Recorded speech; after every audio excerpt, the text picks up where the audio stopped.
Okay, good afternoon, everyone. Thanks for coming. If you're here for cybersecurity, you're in the right spot. A little mix up there on which side was which, but if you're here for cybersecurity, you're in the right spot. And first of all, how's the event been so far? Pretty awesome. Yeah, round of applause for IMRON team. Pretty amazing venue. How many of you, it's your first time at SoFi Stadium? Yeah, amazing venue. I'm down in Orange County, and my son loves the Chargers, so we come up here and watch games a lot. Great stadium, even with all the air traffic. That's about the only thing that people don't like. But amazing seats and great facility. I'm glad. Hopefully you've been on the tour. If you haven't, I'd highly encourage you. It's a pretty amazing experience. So again, we're going over cybersecurity. We had a great session this morning, and I'm sure we went up right to the end of our time and even had some more questions. So I'm sure we'll have about the same engagement here with all of you. Introduction. So my name is Dr. Lance Larson, and I'm a professor of cybersecurity at San Diego State University. And I've been doing that for a long time, kind of all things cybersecurity. I teach cybersecurity pretty much all over the nation. I travel about 3 times a month to be able to do that. And I work in cybersecurity for most of my career that it wasn't in the university. And we have a pretty amazing group of panelists today. I'll be a moderator and a panelist, and I've got 2 just great experts up here with me today that are going to guide us through some pretty complex topics, but break them down for all of you. And also we encourage all of you to participate. So we've got a Mike Walker up here, Trevor, and Trevor's going to be walking around. If you have a question or a comment, highly encourage this is an open forum. Please just raise your hand and he'll come and find you and give you the mic. We had a lot of engagement earlier, so hopefully you don't have after lunch hangover and can participate as well. And again, we'll be probably going about the full hour. With that, I'd like to introduce our first distinguished panelist over here on my right, and this is Steve Kiss. And also, just as we know, we got some air traffic, so we'll try to speak up. And if you can't hear us, just let us know as well. So Steve is a seasoned professional with over 2 decades of experience in engineering, cybersecurity, and strategic leadership. Notable for his role in developing IP Meter, a cloud-based platform revolutionizing security vulnerability management. And Steve has demonstrated expertise in steering projects from inception to successful fruition. He's also contributed to NIST 853 SP2. If anybody has worked on standards, it is a grueling process. So if you're a contributor, it means that you actually gave something that is used probably in a standard then, now, or in the future. And he has a profound understanding of cybersecurity. Steve's also filed a patent. Can't say you know a lot of people that have a filed patent in your life, probably. And Steve's career highlights include founding and leading infrastructure proving grounds to a successful acquisition, as well as founding Gazos Creek, a prominent network consulting firm. He has a solid track record of launching startups, obviously getting them to fruition with acquisition, and fostering strategic partnerships and delivering innovative solutions. His experience includes network and security for UCSF, UCLA, SFO Airport, Tesla, and Bosch. So obviously put his skills to work. Let's welcome Steve Kiss. And on my left, we have another great expert for today, Brady Bower. And Brady is an experienced IT consultant with a decade of experience helping businesses protect against the ever-evolving threats of the digital landscape. And Brady's been in his current role with managed service provider All Covered for 7 years and supports clients through a large portfolio of security solutions such as penetration testing, compliance audits, and deploying multi-layered defensive measures, which we'll get in today with some of our questions that we have. He has a deep understanding, not only in cybersecurity, but he understands that one size does not fit all in cybersecurity. And he's devoted his career to assisting a diverse array of companies across various industries and sizes in enhancing their security posture. Let's give a warm welcome to Brady as well. Okay, so Brady, we ended with you on introductions, so we're going to throw out the first question to you. And tell me a little bit how the evolution of AI, that's probably a lot on our minds. I would also say AI hasn't just popped up. It's been around since about the 1950s. But now we're starting to think about it again. How has artificial intelligence changed how cyber threat actors are utilizing social engineering attacks? It's sound okay? Awesome. It's a great question, and I would say the answer is twofold. The fun and polarizing answer is with deepfake technology. I think we all heard about it, see it, a little scared about it. Did Donald Trump say that? Probably, but I don't know, right? So that's the new way. Because 10 years ago, the more traditional way where malicious actors would try to imitate or impersonate somebody that they weren't is they'd call you on the phone. My grandpa unfortunately fell for this. He got a call one night from my cousin Devin, his grandson Devin, that he was in jail and needed $3,000 to post bail.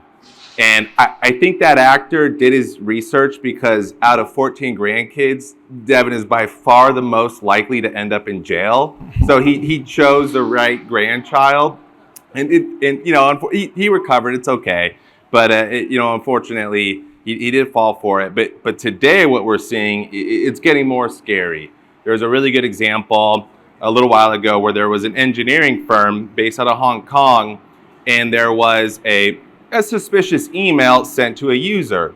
The user saw it, said, this doesn't look right, and got on a video conference call with the CFO who had sent her the email and other management resources, all on a video call. And they were able to use deepfake technology to convince this user to provide sensitive information that she normally otherwise wouldn't have. And she followed the right protocol. She got on a video call and was able to talk to them. And it ended up being about $25 million is what the ultimate reward was for the bad guys, if you will. Now, so that's the example, the polarizing answer, and yes, that is the case.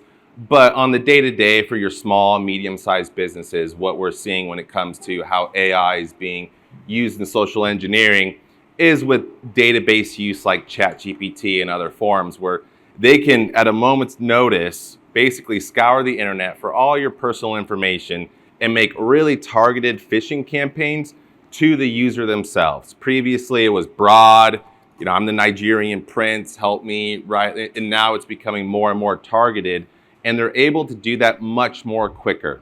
They don't have to scour Facebook themselves and do all this background information. All that data is already out there. It's what we do. It's social media. And so because that's all out there, it's at their fingertips, and they can send out a lot more campaigns and more targeted. So I would say those are the two ways that AI has changed social engineering. Yeah, I don't know if you have noticed, and our audience, but have you noticed some of the emails you've been getting that are spam and phishing emails have gotten better? The English has gotten better. Some of them are getting past your spam filters. So I think what Brady's saying about those attacks getting better, you don't even need a native English-speaking understanding to put together these English-speaking, English-written phishing emails and scams. So that's pretty scary. It definitely makes one of those indicators that we normally go and look for vanish from a lot of those suspicious emails and phone calls. I also think it's really interesting when we talk about breach data. So I think one of the untapped cyber threat actor avenues is using all of this breach data that we have. I'm sure almost all of you could think of one data breach you've been involved in, whether it's Target or Home Depot, American Airlines, OPM. We can go down the list. And what if technology can agglomerate all of this different data? So anybody used a pivot table in Excel, right? When you try to put all this different data together and visualize it. So what if they take some data from one breach, like your airline travel history from the American breach, along with your healthcare data from the Anthem breach, and put it together with your shopping data from the Target breach. And if you have a security clearance, your security clearance information from the OPM breach. it's a pretty devastating pivot chart, isn't it? So I think, unfortunately, I look at that too, Brady, as if AI is involved and is able to do that faster and with larger data sets, then I think we have a big problem that we haven't even hit the tip of the iceberg of, unfortunately. So let's get into a little bit more of the technical nature, especially with some of topics like Internet of Things and operational technology. So first, Steve, if you can give us a little overview of what OT is and some of those components, and then talk about some of that, the unique challenges that you're seeing and the vulnerabilities that you're seeing with operational technology. What makes that unique in being able to try to protect those systems and those compromises that are involved? Right. So I like to think about OT as more of a contrast to IT. It just is everything else to IT. So IT are general purpose computers with general purpose operating systems, servers, client workstations, those sorts of things. And they have a 50-year history of protection that involves their capability.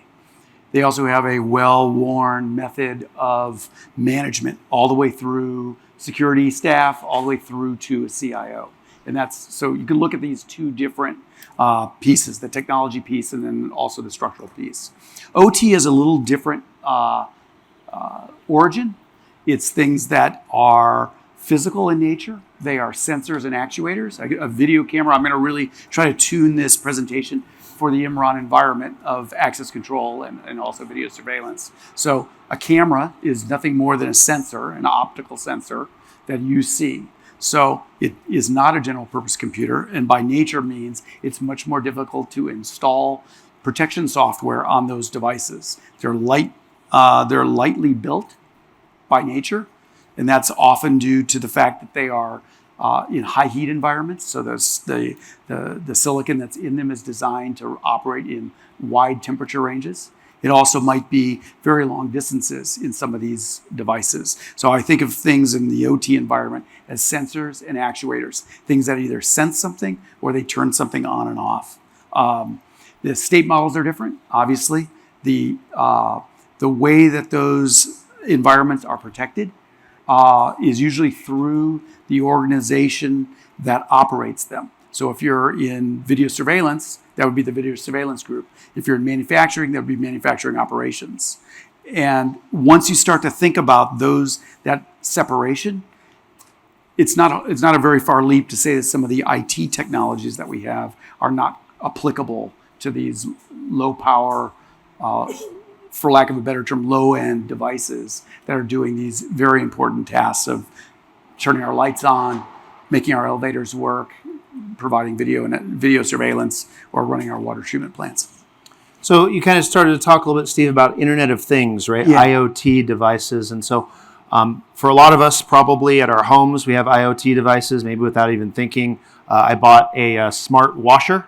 And so now I know when the load's complete and I can call my spouse and let her know because she won't install it on her phone. Also, it maybe operates our garage doors. Maybe we have other technology in your house. So what's the consequences of some of these devices being Right. taken over in a house? But now let's turn that over to some of our most critical systems like dams that are using operational technology, electrical grids and substations. What do some of those consequences look like? So the consequence of generally IT breaches are somewhat virtual in nature. There's some exception to this, but they're virtual in nature. You lose virtual money out of your account that you're either uninsured for or you're insured for. You lose your identity. You have identity theft, which is also a type of virtual theft. The OT implications, especially in the area of critical infrastructure, building management, water treatment, water, electrical, those are physical manifestations. Things turn off and don't operate. In the worst cases, they cause not just disruption, but damage to these devices, right? If you have a large power station or a large motor, and you damage that motor, and that motor weighs 10 tons, you don't just have a spare sitting on the shelf. And if you've ever been involved with an IT breach, you oftentimes from IT will get a new computer, just start over, right? And you go right back to work, you start up your word processor, and you can start sending email again or whatever the case may be. OT is a completely different piece. If you have a compromise of a simple access camera on a pole in a parking lot, that might be a 2-day response before that camera's back in service. And during that time, you lose that ability to have visibility. So the nature of it being a physical component also means that we have to think about how we're going to replace these components, how they get brought into our infrastructure as new devices, and how they get exited too, right, from a supply chain standpoint. Great. And just a reminder for the audience, we got Trevor back there with the mic, so just put up your hand if you have a question. I would love to hear from you. Again, makes it more fun for us to get some. Oh, we have a question up here on row 3 on the left. Mic's coming to you right now. Ma'am. Hi, so I have a quick question. So when it comes to water plants and cyber attacks, these aren't like small attacks. For example, we've seen like China, Russia, Iran trying to have cyber attacks on these water plants in the US. So how do we go about protecting them? Because they have happened even recently, Right, I think February or something, but yeah. Yeah. Okay. So this seemed like a far-fetched thing till 5 years ago, right? And 5 years ago, the Israeli government was attacked. One of their municipal water systems was attacked 5 years ago. That was a real bellwether moment because we started to realize that water treatment plant could service a hospital, could service a military base, could service a community, and the backup plan for that water treatment plant is to truck water in, right?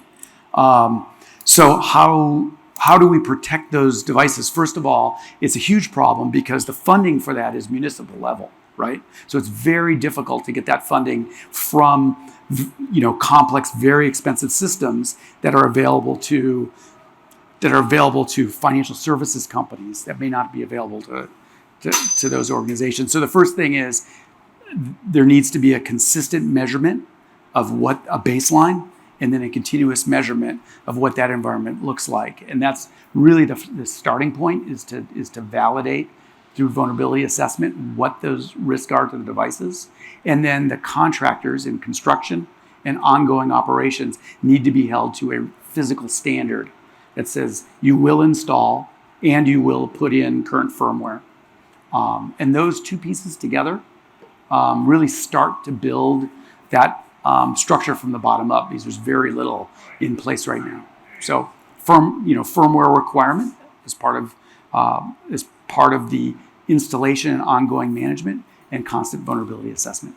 Yeah, and I would also include, and I'll give Brady a chance to add in anything as well, cyber hygiene. So much like we go to the dentist, hopefully preventatively, not just when we have a cavity.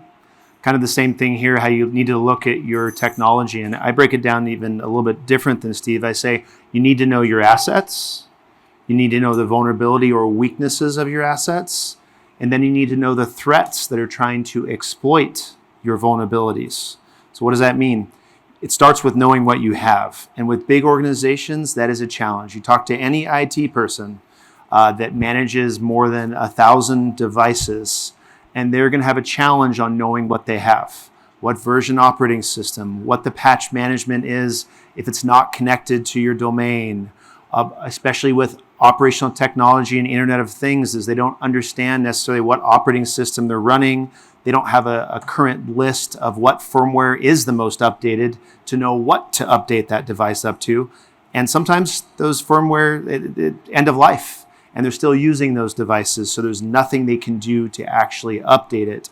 So that's the assets portion. We got to take care of that. Then we have to know where the vulnerabilities are, and we've got databases operated by MITRE and other quasi NGOs and government as well through CISA that have the listing of what are the weaknesses. What's the likely avenue they're going to come in and attack you. I like that analogy a little bit to your car window. So if you're sitting in your car, I've always been taught you don't want to have your window up if that's the only thing between you and a person that's bad outside. Why? You're adding a layer of glass that basically can become a weapon as well once that glass comes in your car. It's not going to protect you. It's better to get out of your car, away from the glass, and have somewhere you can move. So I kind of think of the same thing as about vulnerabilities, is know what your pane of glass is so that you can either protect it or you can isolate it and get away from it as fast as you can. And the final part is threats. Knowing what nation states, for example, are going after what technology, what they're after, what their end goal is going to help you figure out how vulnerable each system is based on the data that's likely housed on it or the function that it performs. In the latest attacks that happened in the water treatment environment in Texas and Pennsylvania, the threat actors actually notified the water treatment, the press basically, that they had been attacked because there were no systems in place, right? To let people know that there had been an attack on a water treatment plant. And that was 3 in Texas and 1 in Pennsylvania within the span of 2 weeks.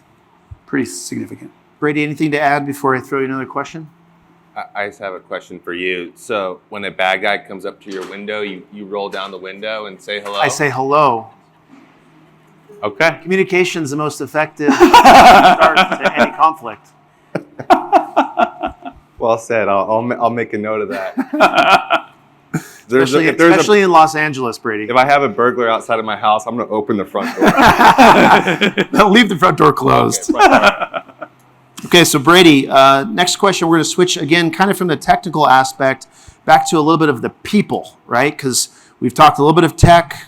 We haven't talked a lot of the people aspect. So Brady, what are the impacts to businesses and organizations if you have a successful attack, especially around social engineering? Again, all of us are potential victims in here. Social engineers, they're updating their tradecraft. They're good at it. They believe in themselves when they're emailing you or over the phone.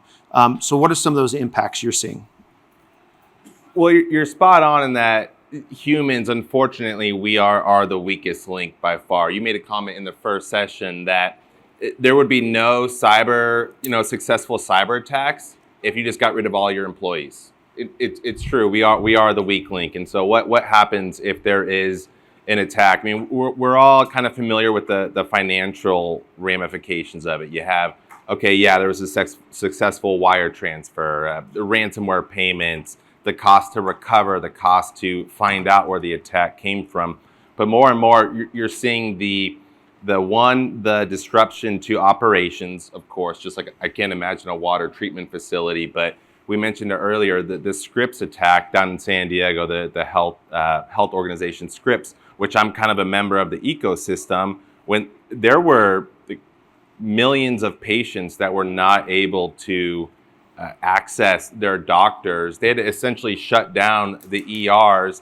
Personally, I don't care that the malicious actor knows that I broke my collarbone when I was 13. I really don't care about if they know that, but I do care about being able to show up at the ER and hopefully get some help. And so that gets really scary. So just like the disruption to operations is becoming more severe.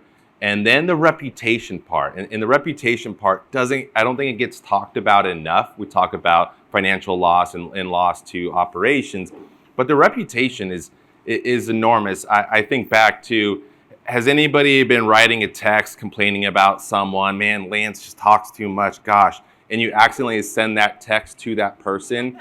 You have that gut feeling, oh no, you want to somehow take back that text. I guess now with the iPhone, maybe I guess you can, but we've all been there. And that gut feeling of, oh my gosh, I can't believe I just did that. It's the same gut feeling that clients have when they have to reach out to their own customers and say, hey, that email you just got from us, don't open the attachment, or, oh, by the way, don't change your direct deposit info. And that embarrassment, it's embarrassing to have to make those calls. So that aspect I don't think is talked about enough. So yeah. Yeah, and I think, Brady, the people aspect is important. Obviously, that's why we're talking about it. And SANS Institute, if any of you have done cybersecurity training, it may have been with SANS. They have some great classes, taught by hackers is what they like to say. They ran a campaign called Securing the Human. And there were posters you could print out, put around your office that talked about secure coding practices, everything that humans are weak to, like social engineering.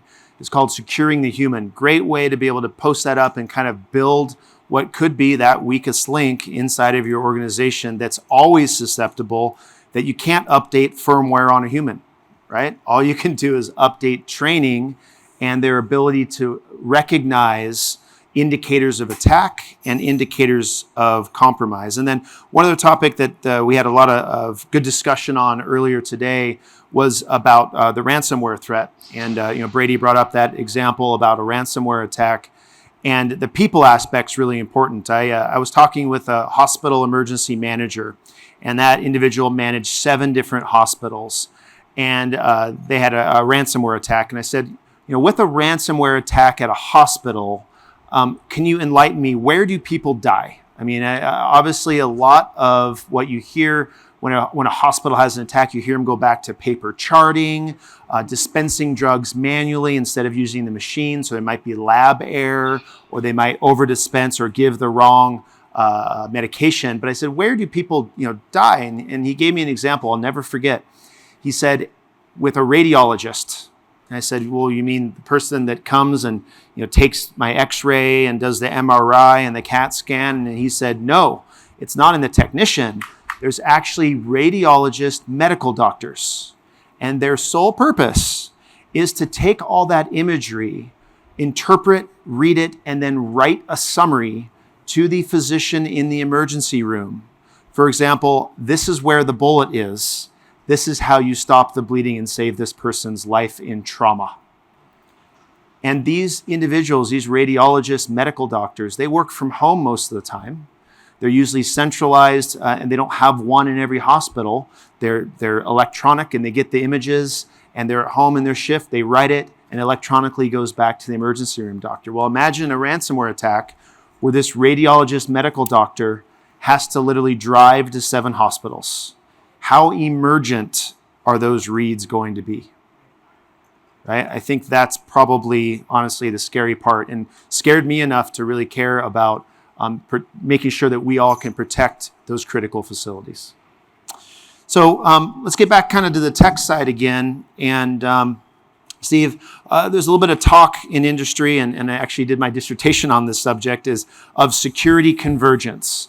So being able to put physical and IT security together. And we had an enlightening discussion about cultural implications between physical security and digital security, which is funny because these sessions are divided, right? You have physical security over here and cybersecurity here. So we are not best practitioners of this yet. Right. We need to learn as well how to bring us all together in security convergence. So this question's kind of around that. So can you talk us through a little bit of the differences between physical security and cybersecurity and how they look at things? Maybe some examples you have.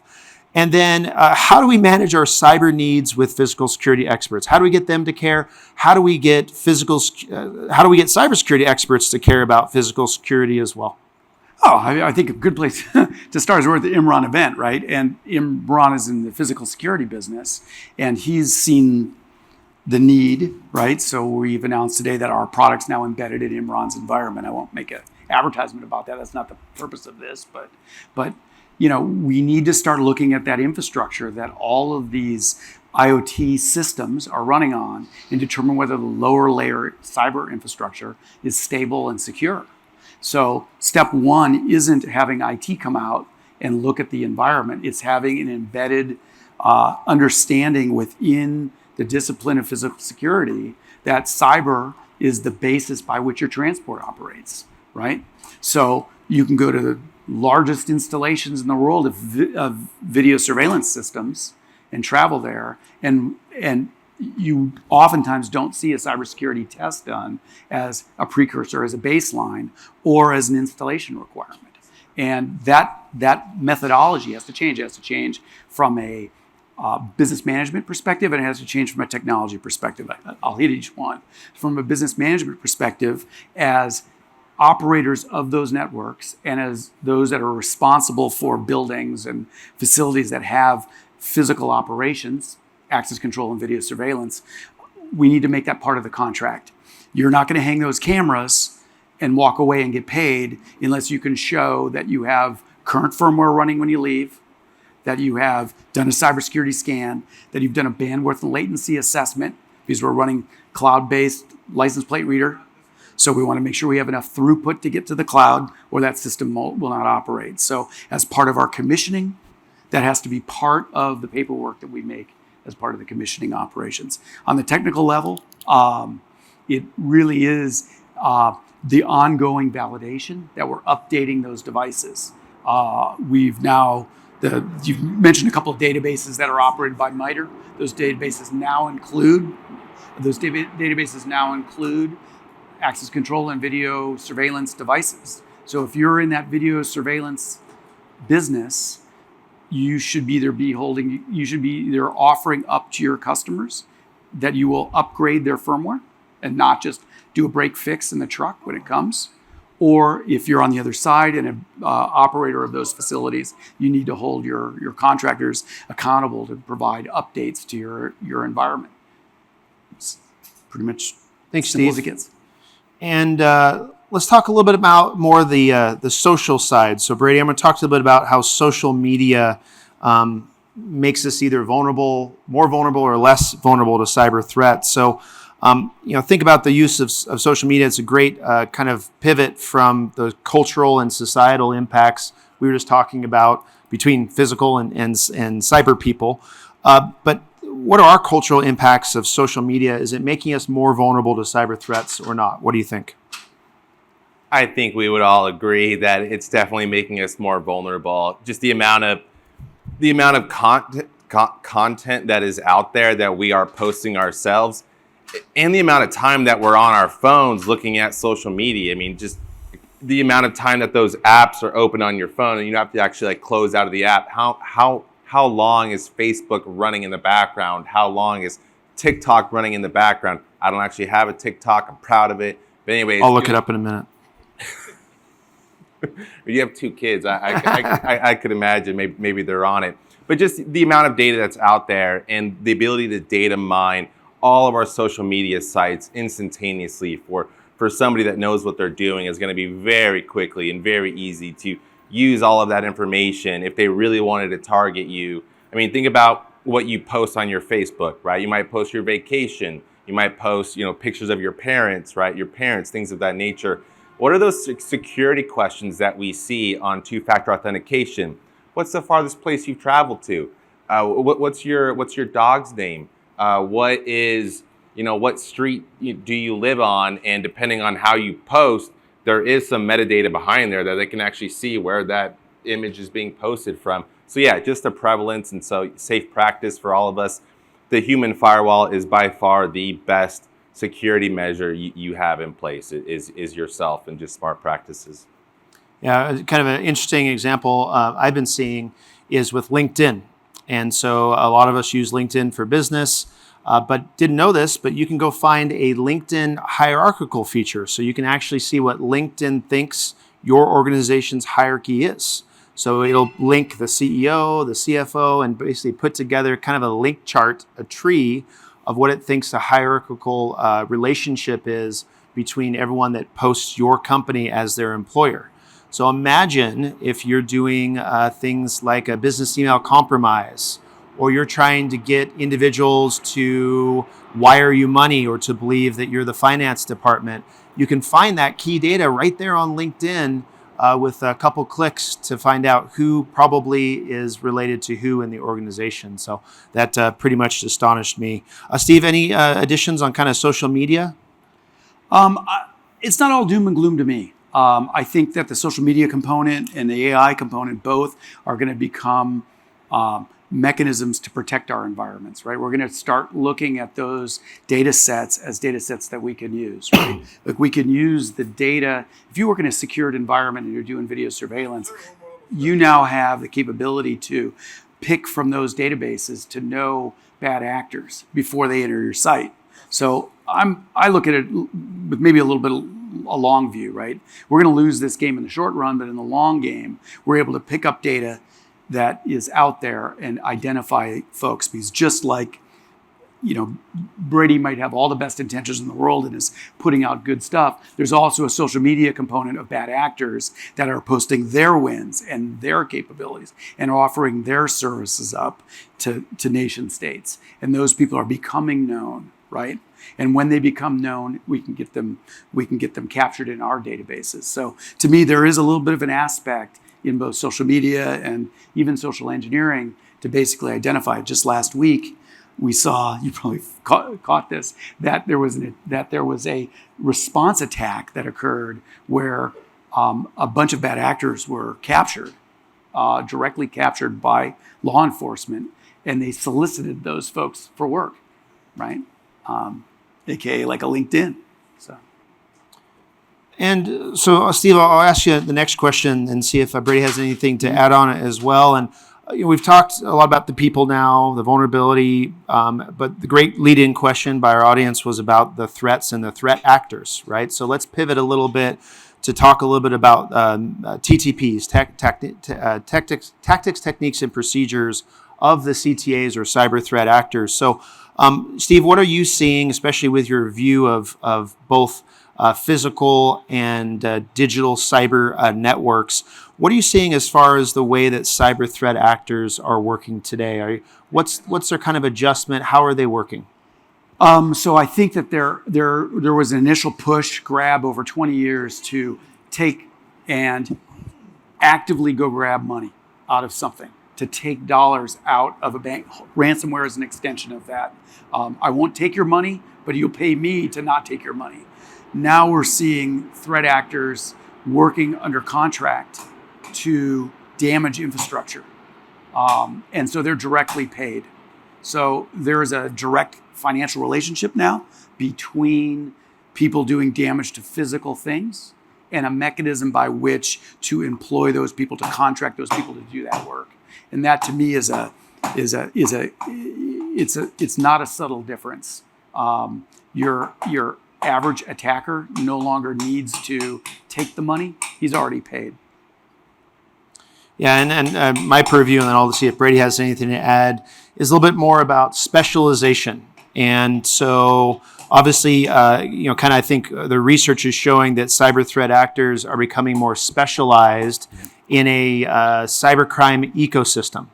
And so that ecosystem makes them really good at one thing, and they stick to that one thing. So for example, if they're doing SIM swapping, which is a big tactic that industry seems to be seeing, then the person that does the SIM swap will be one specialist. The money mover will be the other specialist. The swatter to be able to take the victim and spam them with emails and phone calls to make it so they don't see that their actual phone is being swapped and their bank accounts being taken over. So I see that cybercrime ecosystem has become very specialized. And that's a little scary, right? Because they're going to get really good at the one thing that they do, and they're going to be experts where we're novices at protecting against that. Brady, anything to add on the cyber threat actor world?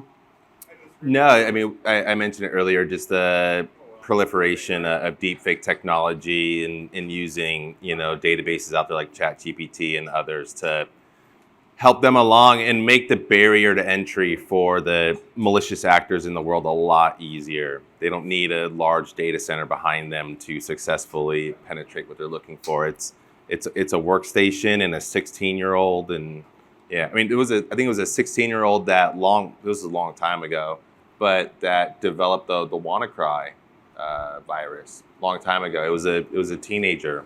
I could be wrong on that, but I mean it's the barrier to entry is just it's easy. And next question to you, Brady. How can business owners sleep better at night with nearly unlimited cyber data risk on the horizon? Does that make you feel better when I say that? Right? Obviously, a lot of us like to, in the industry, say it's like drinking water from a fire hose, right? How long can you continue drinking water from a fire hose until you're drowned? And so, Brady, how do you look at that, especially from your perspective of these solutions? How do you find a way to minimize or at least control what seems to be unlimited cyber data risk? Well, for business owners to sleep better at night, I would say get a really good prescription of Ambien. But beyond that, in reality, I would say when in doubt, if I'm a small, medium-sized business owner, if I'm scratching my head, there's so much out there. You go to talks like this where it sounds really scary and you don't really know where to start. I would stick to the basics, but then also don't be afraid to talk to a professional. I mean, it's in a perfect world, you're large enough where you can go hire an information security professional like a CISO or a CIO, whatever it might be. when in doubt, I mean, there are companies out there that you can have a CISO for hire, which is a Chief Information Security Officer, and for a fraction of the cost, actually have somebody that you can rely on, a CIO for hire, like the smaller businesses that might not have the same budget that a large enterprise would be. Is that, yeah, I mean, to sleep better at night is to, in a way, make it, not only say make it somebody else's problem, but yeah, lean on a resource that, like a Lance, that is a PhD and professor of cybersecurity. I think I have your cell phone, so I'm going to call you late at night if I'm ever concerned. Already blocked your number. So when in doubt, talk to someone. There's nothing wrong with that. Great.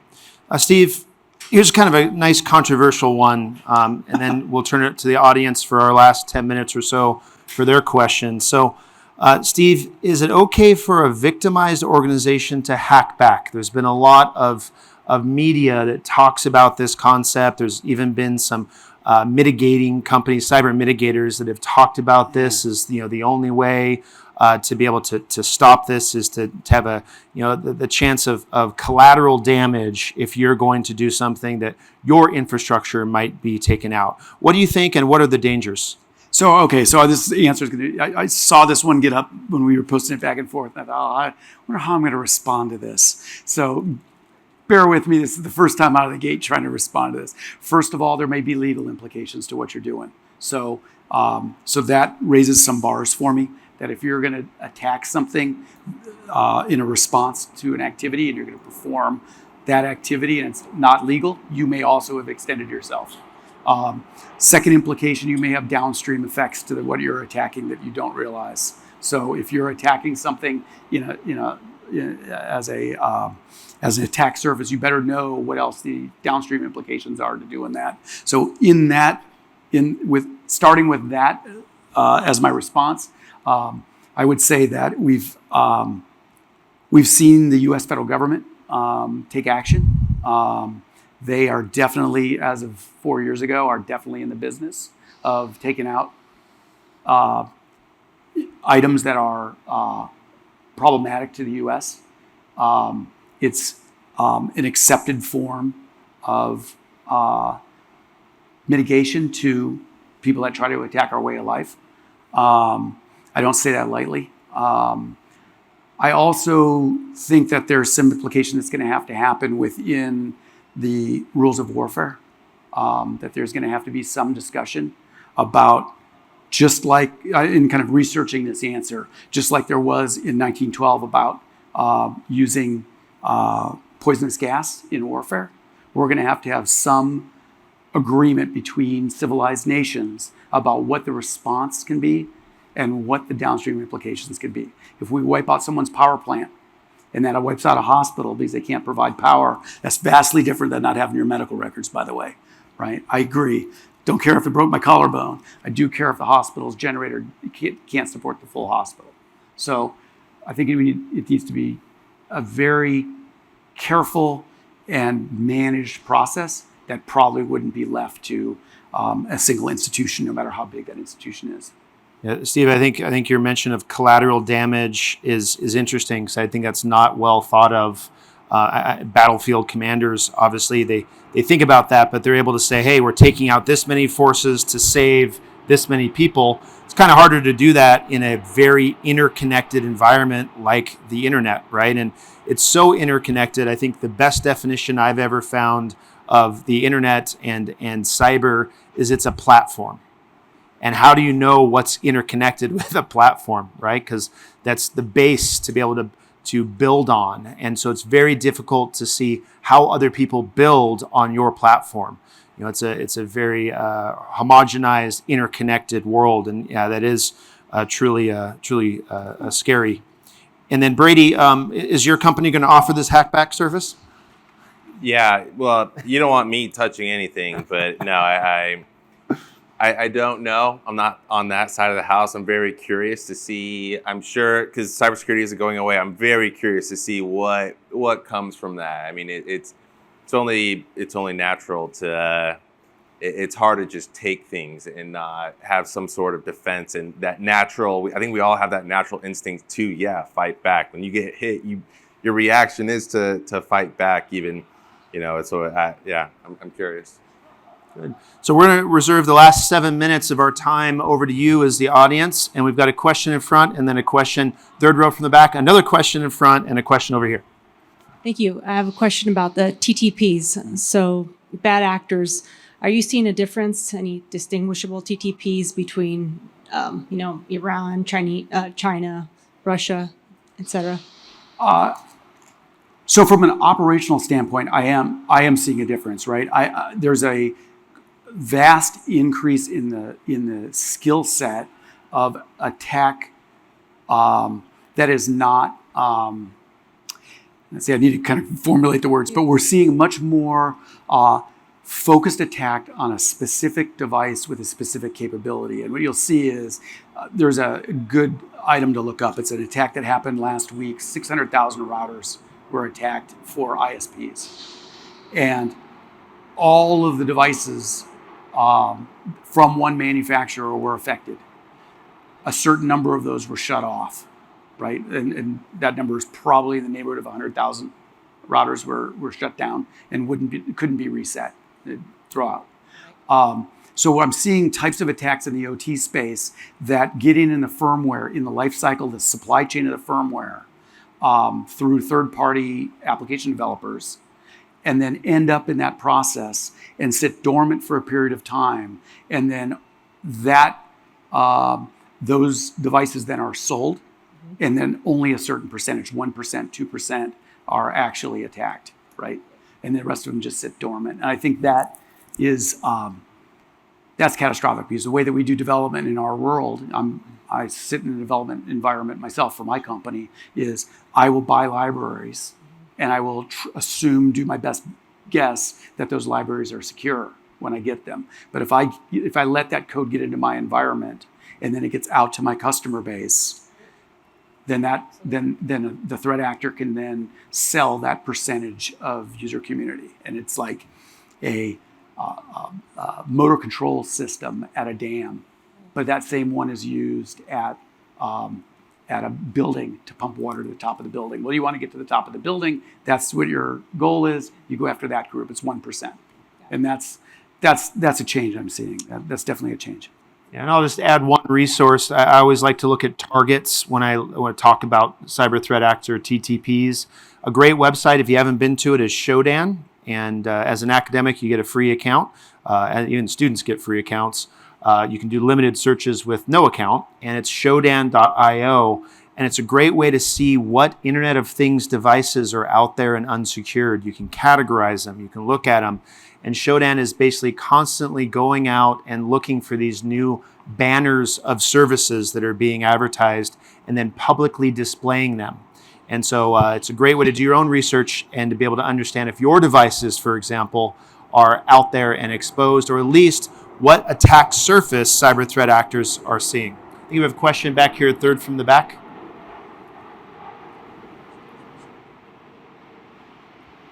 Hi, when we're talking about critical infrastructure and real-world implications of cyber attacks, are there additional cybersecurity features you think about for a special event such as the Olympics, the World Cup, a Super Bowl, that go beyond like the baseline of just kind of the everyday cybersecurity measures we put into place? Yeah, I'll cover one, and that's obfuscation.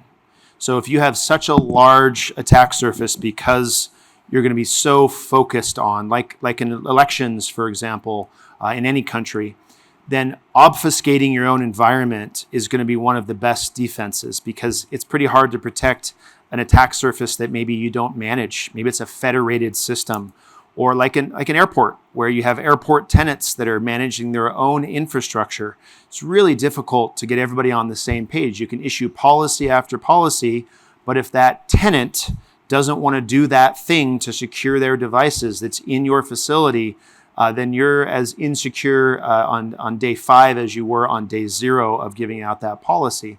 And so I think obfuscation, so hiding your devices, there's lots of obfuscation services that will hide the true IP address of your website, for example, so that when an attack is launched, or probing, reconnaissance, and surveillance is launched, the very first stages of that cyber kill chain, they're not going to be able to enumerate your infrastructure. So it's almost like when someone's walking down your neighborhood and you have that neighborhood watch sign up, and you actually have the nosy neighbor that calls the police as they're walking down because they're suspicious in the neighborhood, and then a police department unit shows up and confronts them, you've stopped that potential threat actor from going and trying your door or looking at what garage door is left open. So I think that would be what I would recommend. Brady first, and then Steve. Anything to recommend?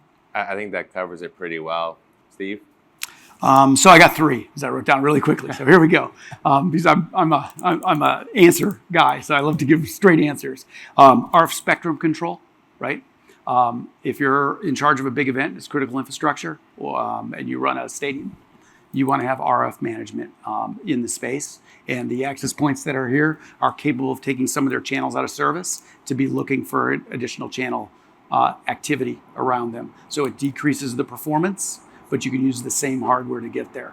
A subset of that that I've done in airports is RF paint. So it prevents RF from going from one area to the next. If you're running a public venue and you have office space that's attached to that, like a network operations center, a security operations center, put some RF paint on the wall. It seems like a small price. A couple of gallons go a long way, right? You ground it, you're good to go. So that's number 1. FAA airspace. If you have a venue, the FAA has a process for TFRs, for temporary flight restrictions, right?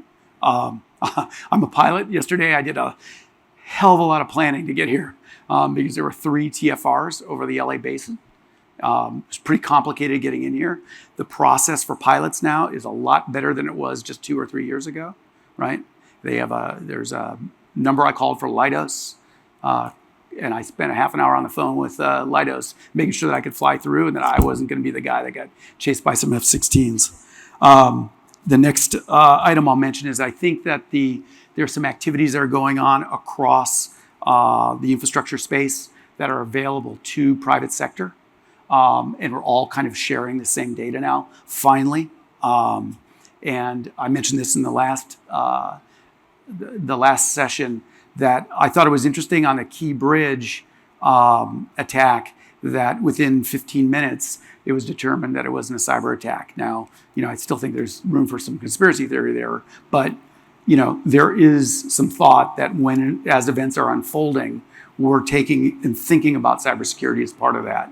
And that's part of any response. So RF, airspace, and critical infrastructure response. Those are the 3. I think I have a question over here, and then up here, and then one more back there. Hi, okay. I had something happen yesterday that I've never really experienced. I had a message sent other than through a text message, and it had voice kind of lines. And so I hit it, and the guy was just letting me know about a supposedly nonprofit animal place near Westwood, California, that is basically a kill shelter, which was quite surprising. So I had a lot of these. Instead of just typing it out, he decided to do a voice and then told me he's in Germany. I thought, okay, that's kind of interesting.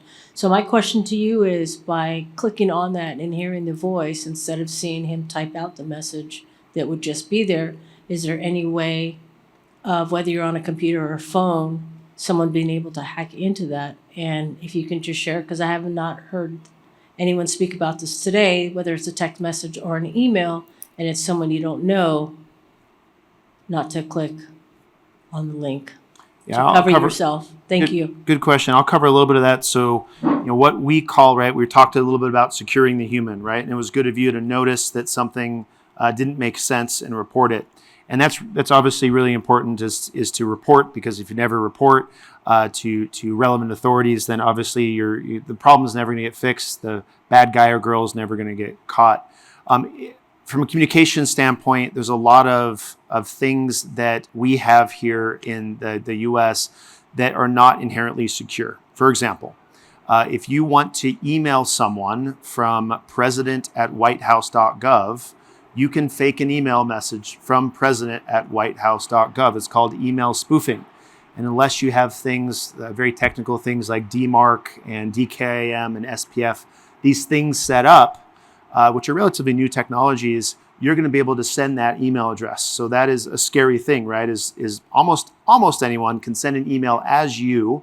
They can't get an email back because that'll go to the legitimate email box. So if you're sending from president@whitehouse.gov, you can spoof that usually, but the email coming back will go to the real email box. So that's one thing to note. Also, spoofing of telephone calls. So research has shown there's been an uptick in this spoofing technique. Does anyone remember party lines back in the day before conference calls, right? Your school party line would call you and everybody would connect to each other and kind of make a big conference call.